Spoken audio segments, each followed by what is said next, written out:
Hi world! For this video I decided to do something a little different. I have a special guest who's going to join us for this video. Actually, this will be part 1 of 2. I'm thinking I'm going to make 2 videos. This one is going to be about core beliefs and cognitive dissonance. And it's going to be about trying to understand the psychology of dog owners. I know I've made a previous video on this subject, but I have someone joining us today who is someone that I've known very well for, I'm going to say about 17 years. And it is someone who is a mental health professional. I think I mentioned in some previous videos that I have some friends who are mental health professionals, and so all of the ideas that I talk about in my videos when it comes to psychology, I didn't come up with all of these things on my own. It's through discussions with the people I'm close with that I've arrived at my beliefs and my opinions. And this is someone who's been very instrumental in helping me understand the way these people's minds work. And I just thought it would be helpful for you guys to listen to him talk. In the interests of protecting his anonymity, I'm not going to reveal his name. We're going to call him Ragnar. And I'll just let him tell you a little bit about himself and what his credentials are. Ragnar, what can you tell us about yourself? Well, I'm male. I have some experience, about 20, in mental health. I've worked in several psychiatric hospitals all across the world, actually, and have worked with people with extensive trauma, again, from all over the world. And I've worked with refugees, seen quite a few things, seen quite a few parts of the world, and yeah, have, I would say, a fair amount of experience in the mental health part, and also in managing my own issues with it. Right. As when you're working in the mental health field, there's a lot of things that you often see and come across, and that means you learn a lot of things about yourself also. For sure. So currently you work as a mental health clinician, and you have ongoing educations all the time. I mean, he tells me regularly about different things he's learned at work, always learning, never stops learning. Yeah. He's A lot of self-study. for sure.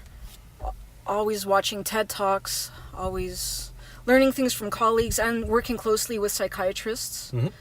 Yeah. So, you're aware, Ragnar, of my YouTube channel, how this is an anti-dog channel, and how we struggle to cope in a world that has literally gone dog crazy, right? These people, we observe them acting in really crazy ways, and a lot of us are noticing how the way people react when we, for example, confront them when they are breaking the law, for instance, whether it's not leashing their dogs when they should be leashed, or bringing their dogs into places where they're not supposed to be. Yeah. We notice that whenever we confront them with, when they are clearly in the wrong, they will inevitably, I would say, in my experience, and I know in the experience of many of my viewers, they will react with anger. And so we're trying to understand why that is. And what can you tell us about that? Well, I think it is very complex. It's a very complex issue. It definitely doesn't make sense to the average person seeing or experiencing that kind of behavior, where somebody is obviously breaking the law. There could be all kinds of signs put up with you're not allowed to bring your dog, or you have to leash your dog, or whatever that is. Yeah, and it's like they just ignore those signs. Yes, and then as soon as somebody points that out, there's a very strong reaction. Yeah, totally. The interesting part in that is where, and it's kind of complex with something called core beliefs. Yeah, that's what I wanted to talk about in this video, is core beliefs, because we've talked about that. And so a core belief, what would you say a core belief is? I'm going to put up the definition here, I'm going to find some pictures, but in your words, how would you describe a core belief? So we all carry beliefs. These are things that we've come across, we've learned about ourselves, about the world, how we experience it. Core beliefs are things we hold dear, that thoughts that we have thought many times, things that were taught to us by our parents or by our grandparents. There are cultural influences that are involved in that form these beliefs. So like things you see in the media and commercials and stuff like that? That also influences Storybooks you were read as a child and all that? Yeah. So these kind of subconsciously form our worldview, right, and how we look at people. So some of them can work in very interesting ways. Like in mental health issues, when people come to clinicians or therapists for mental health issues, their beliefs are often looked at. And what we then identify in psychology as a core belief is something that a person has learned or is holding dear, that is actually not helping them. Right, yeah. Like, I am not good enough, or Yes. I'm not worthy I'm of a bad love. person. Yeah. I can't understand this, so I must be stupid. So it's like a belief that's causing you to suffer in Yes. some way. Yeah. And I think that, what we talked about before, when people see these things, or they might see that sign that they're not supposed to walk their dog there or have their dog leashed, and they do these things anyway. I think the issue with that stems in their subconscious, in that core belief system. Okay. That somehow they have come to the conclusion that they don't have to abide by those rules. Right, that the rules don't apply to them somehow. Yes. That's so interesting. And you can tie a whole bunch of things into that. And it's not just like leash laws. It's like neighbors who have barking dogs, and if you complain about them, it's like you're the asshole. They're going to lash out at you as though you're somehow inconveniencing them or harassing them by asking them to keep their dogs quiet or to keep their dogs from coming onto your property. Then all of a sudden you become a harasser. Yeah. When they're the ones in the wrong. Yeah. So the core belief then could be that they think that their dog is their child, or a family member. Right. Therefore, does not need to abide by those rules because it's not a pet to them. Right. So that could be the issue. Yeah. The thing is with core beliefs, and especially the ones that are kind of odd, that are not based in reality. Yeah. Like dogs, like pit bulls are not dangerous. When they were bred to be efficient killers, that's why they exist. It's like you cannot deny their genetics, but these people do. Yeah. And it's amazing because when you confront them with facts, they deny the facts. I have a viewer called Jim C. He recently commented on one of my videos about something called DARVO, which it's an acronym that stands for deny. I hope I get this right. What is it? Deny, attack, and reverse aggressor, and a victim and offender. Yes, the victim and offender. Yeah, and I find that is what I observe a lot, and all of us, everyone who's who supports this channel, I know, has had experience with this, either online in comment sections with dog lovers, especially pit bull lovers, when you confront them with facts about the breed or dogs in general. I was recently in a comment section on this article that talked about how dog waste is toxic and can spread disease. Yeah. And this is an irrefutable fact. It's true. Yet people were attacking the author of the article and just lashing out, and it was so irrational because the author said nothing that was false. It was all true. And yet they find a way to attack the person presenting the truth. I guess a truth they don't want to acknowledge is true. Yep. So yeah, or even when there's a report of someone being injured or attacked, killed even by a dog, it's always the... I'm going to stop you right there. Sorry. Maybe bring it back to the core beliefs. Okay. 'Cause the definition of a core belief is very interesting. It is it involves exactly what you just said. People hold that belief dear. They will gather evidence for it. Now, pit bulls are not dangerous, for example, is a core belief, right? And they will deny evidence against it. Yeah. And that is what you were explaining. Yeah. And I think that Darvo then is attached to that as a defense mechanism to protect that belief. Right. What they hold so dearly. Yeah, because they can't be wrong, No. therefore you have to be wrong. Their belief can't be wrong, Yeah. so therefore you must be wrong, Yeah. or you must be crazy. Yeah. And then the Darvo principle is quite an interesting one. And they will even fabricate stuff, like Yeah. out of thin air. They will fabricate stories about the victim of the dog attack or something, and that's not true. It has no basis in reality. No. And they will, it's crazy. It's amazing. But they do this to defend their core belief. Yes. Because why is it so difficult for them to change their core belief? And how can we help these people change their core beliefs? Or is that possible? I've heard, picture that core belief. It's called a core belief because it's buried with other beliefs. Like an onion, right? Yes. Layers of an onion. And a psychiatrist explained it very interestingly, like an onion. Mm-hmm. You know how onions are stinky, and as soon as you cut into an onion, you start crying? Yeah. That connects quite interestingly with that. Yeah. But in the middle somewhere, there's that core belief that you hold dear, and then it's layered with all kinds of other beliefs that support Right. that one. The supporting beliefs. I Yes. think you've talked about that. Yeah. So if you want to get at the first one, you have to peel off all those layers first. Right. So attacking it from different angles, kind of, right? Yeah. So what would be an example of that? I'm thinking, like, for someone who believes, let's say, that pit bulls are loving, sweet dogs and are not inherently dangerous. Denial is a big one in there too. Mm-hmm. Like, to deny facts is a very difficult one. How do you get somebody to accept evidence against what they believe Well, that's it. when they are already not seeing that there's a problem? Right.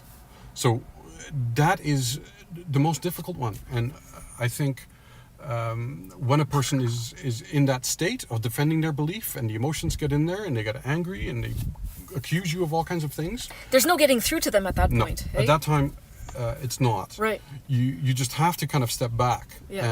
and almost pretend that you're planting a seed, Right. and then letting it be, Yeah. and then hopefully that seed will grow, Yeah. and then slowly those onion peels will come off, Yeah. and maybe at some point, if many people try from different angles, that peel will come apart. So, yeah, it is a very difficult process. Yeah, it seems like there are some people that are more invested in defending their core beliefs than others. Like, some people, it's really, it's like they're very emotionally invested Yeah. in maintaining their core belief, while others are not. I just wanted to add something too. When, again, I'll repeat what I said before about core beliefs, where you actively gather evidence for your belief to support it, and you actively go against evidence against it. Yeah. Right? So in the media, when dogs are personified, they were given voices, and through CGI the dog starts talking. Yeah, and it always looks cute and harmless. Yeah. yeah. So those are all times when their beliefs are supported. Right. When dog pictures are used in ads, when so all those things support those beliefs and will Right. strengthen them and cement them in. So it will become harder to undo that. Right. So you can, in the distance, have your little voice and call out against all of it. But when there's an overwhelming, many voices or many instances where those beliefs are still supported by By the media, by yeah. society, by your family and friends, by the I don't know, the dog walking group. Then or, it's easier to call that lone voice crazy, right? Yeah. 'Cause how can you be right when all of these other messages, right, are so loud and clear, and Exactly. you're the only one telling me something different? Then you have to be crazy. Yeah. And that is the only way that they can keep their belief in place. Yeah. I wanted to talk about cognitive dissonance also. Cognitive dissonance are a few different definitions that I found. It says here it's a mental conflict that occurs when beliefs are contradicted by new information.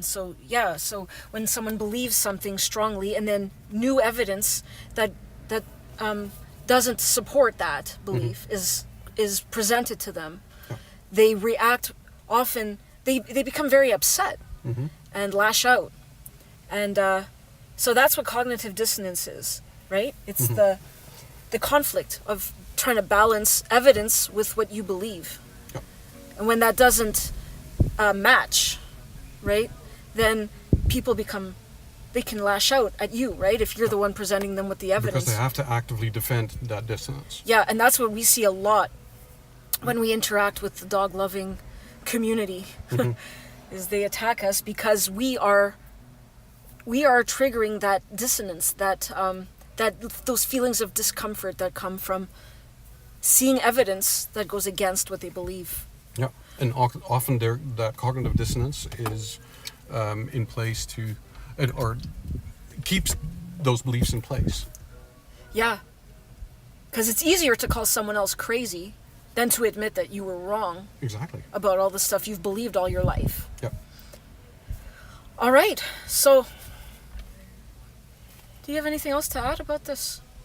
Hopefully that helps people to understand where these people's aggression comes from. Yeah.